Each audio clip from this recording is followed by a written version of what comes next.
All right, let's talk Metallica. Today we are diving deep into the story of one of the biggest, most important heavy metal bands on the planet.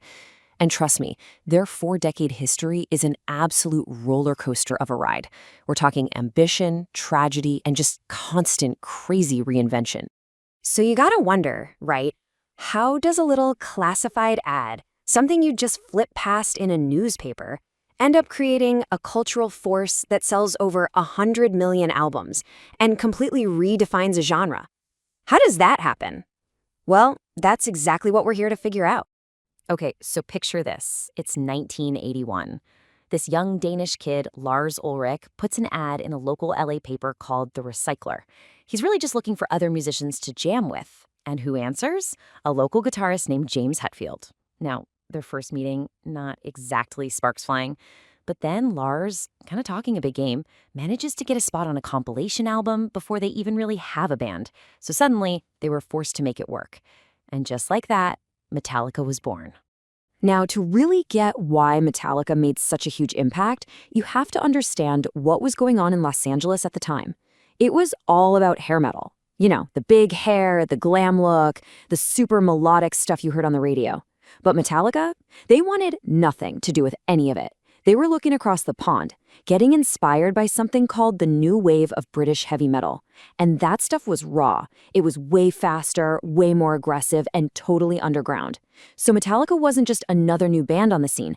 They were basically the anti-mainstream, a full-on rebellion.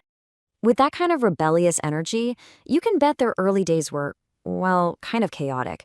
The lineup, as you can see here, was basically a revolving door for a while. They brought in a bassist, Ron McGovney, and this absolutely blistering lead guitarist named Dave Mustaine. But pretty quick, their eyes landed on another bassist, a guy named Cliff Burton, who was just on another level entirely.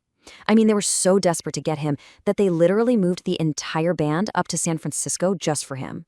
But even with that huge move, another major change was just around the corner. And that change was all about Dave Mustaine. See, here's the thing. The guy was a phenomenal guitarist, a total creative engine for the band. But he was also a lot. According to people around them at the time, like Metal Blade Records founder Brian Slagel, his issues with substance abuse made him incredibly volatile, totally unpredictable. He was a raging maniac that the rest of the band felt they just couldn't control. And this is what made the whole situation so difficult. I mean, look at this. Mustaine co-wrote some of their most iconic early songs. He was absolutely essential to their sound, but at the end of the day, his behavior was just too much of a liability. So get this. In April 1983, right before they're supposed to go record their very first album, they fire him. Just put him on a bus back to California. And that single decision, it kicked off a 40-year rivalry with the band he would go on to create, Megadeth. So Mustaine's out, and now they're in a serious bind. They need a new lead guitarist like yesterday. Their choice was a guy named Kirk Hammett from another Bay Area band called Exodus. And the story of how he found out is just legendary. He gets the life-changing phone call on April Fool's Day while he's sitting on the toilet. Seriously, you can't make this stuff up. He obviously took the gig, flew out right away, and just like that, the classic Metallica lineup was finally forged. Okay, so now the lineup is set, and this is where their music just explodes. And a huge, huge part of that was Cliff Burton. He was not just the guy playing bass in the background. No way. He was their secret weapon, their musical mentor. This guy actually studied music theory, and he started introducing them to complex ideas like harmony and counterpoint. He used effects pedals to make his bass sound like a whole other lead instrument. He basically elevated them from a simple garage band into something way more sophisticated. And all of that musical growth, it all culminated in their 1986 masterpiece, Master of Puppets. This album is it. It is the absolute peak of the Cliff Burton era. It's musically complex, critics went absolutely nuts for it, and it was commercially huge. It was basically a clinic in everything that thrash metal could be, and it established them as the undisputed kings of the entire genre. And the engine driving that whole masterpiece sound, it's James Hetfield's right hand. It's all about his signature guitar technique. Down picking. See, most guitar players pick up and down. It's just easier. Not James. He hits the strings with only aggressive, percussive, downward strokes. It's what gives their riffs that iconic machine gun tightness and unbelievable power. And just to put that into perspective for you, the title track Master of Puppets clocks in at a blistering 212 beats per minute. You know what that means? It means James is executing roughly 7 precise downstrokes every single second. The physical stamina and strength that requires is just absolutely insane. The band was at the absolute height of their powers, on top of the world, touring in Europe. And then tragedy struck. In the early morning hours of September 27th, 1986, their tour bus skidded off a frozen road in rural Sweden and flipped over. And what makes this story just so much more heartbreaking is this little twist of fate. Just hours before the crash, Cliff Burton and Kirk Hammett had drawn cards to decide who got to pick their bunk on the bus. Cliff drew the ace of spades. He won. And that was the bunk he was sleeping in when the bus crashed. Cliff was thrown from the window and was killed instantly. He was only 24 years old. The band was, completely and utterly devastated. But with the blessing of Cliff's family, they made the incredibly difficult decision to carry on. After dozens of auditions, they hired Jason Newsted to take over bass duties and fill some impossibly big shoes. After all that grief and the lineup change, the band deliberately shifted gears. They felt they'd taken the complex thrash of their 80s work as far as they possibly could.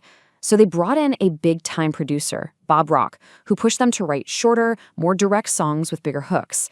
The result was 1991's self-titled record, which everyone just calls the Black Album. It was streamlined, powerful, and it turned them into global superstars. We're talking over 30 million copies sold. It's one of the biggest selling albums of all time. And this right here really captures that dramatic transformation. They went from these underground thrash gods with long hair and complex riffs to mainstream rock stars with eyeliner and bluesy hooks. And for a lot of their original fans, this was the ultimate betrayal. The accusations of selling out started pretty much immediately. That perception of them being corporate only got worse in 2000, when they famously decided to sue the file-sharing service Napster. Now, they argued they were fighting for artists' rights to get paid, but to a ton of fans, it just looked like a bunch of rich, greedy rock stars going after their own audience. The backlash was intense. People were holding public events just to smash their Metallica CDs. It was a major blow to their reputation. By the early 2000s, the internal pressure cooker just exploded. First, bassist Jason Newsted quit after years of tension and feeling creatively sidelined. Soon after, James Hetfield had to enter rehab for alcoholism, and the band completely shut down. They were right on the verge of a total collapse, and they even hired a therapist, a performance enhancement coach, to try and piece themselves back together. This entire painful process was famously documented in the film Some Kind of Monster, and it resulted in the raw, chaotic, and pretty controversial album Saint Anger, which was basically a sonic reflection of all their turmoil. But out of that crisis came a new beginning. In 2003, they recruited their fourth and current bassist, Robert Trujillo. And as you can see, each bassist has really played a distinct role. McGavany was the original, Burton was the musical foundation, Newsted was the workhorse who saw them through their biggest success. But Trujillo's role was different. He was the stabilizer. His calm, grounding presence was exactly what the band needed to heal after all that public therapy and internal chaos. And that stability has led to a pretty remarkable third act for the band. Just look at the numbers from their recent M72 World Tour. As this first bar shows, the gross revenue topped $500 million. And total attendance, seen in the second bar, was over 4.2 million people. Think about that. 2 decades after nearly breaking up for good, they are arguably bigger than they have ever been. And that really is the pattern of their whole career, isn't it? Whether it was firing a key member, the tragic death of another, or a near-total internal collapse, their story has always been one of evolution through crisis. Every single challenge forced them to reinvent themselves and become something new. Which leaves us with one final thought. For over 40 years, crisis has been the catalyst for Metallica's growth. It's what has kept them vital. So the real question isn't if another crisis will come, but what will it be? And how will it forge the next version of this heavy metal titan?